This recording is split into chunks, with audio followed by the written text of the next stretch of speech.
تۆ ئەگەر بکەویە دوای هەڵۆ پەڵەی خەڵکی گوناه و تاوانی خەڵکی ئاشکرا بکەیت ئەوە تۆ ئەو کەسەیەت وێران کردووە، ئەو کەسەیەت بە فەتارەتا بردووە، ئەو کەسەیەت بە فەسادا بردووە، ئەو کەسەیەت خراپ کردووە، یاخود نزیکە وای لێ بکەی بەجارێکا بکەوێتە نێو سەرکەشی و نێو گوناه و نێو تاوانەوە.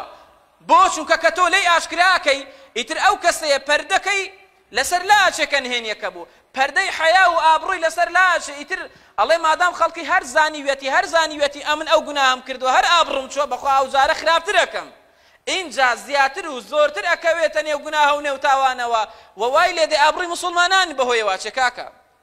تۆ کاتێک مسلمانێک فەزحەکەی، کاتێک باوەڕدارێک فەزحەکەی، کاتێ ئابڕووی مسلمانێک ئەبەی تۆ مسلمانێک لەکەدارەکەی، وای لێ دێ خراپەکاران و تاوانباران دڵیان پێخۆش ئەبێ، وای لێ دێ نەیارانی ئیسلام بەهۆیەوە لە هاوارمان ئەدەن.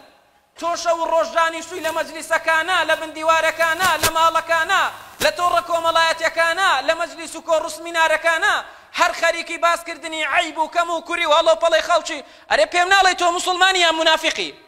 ئەگەر مسلمانی ئەوە سیفەتی مسلمانان نییە بەخوا، ئەگەر منافقیشی کاکە خۆت یەکلایی بکەرەوە بۆ خاتری خوا. ئەوە چۆن مسلمانیەتێکە تۆ ئاوا سەنگەرت لە مسلمانان و باوەڕداران گرتووە؟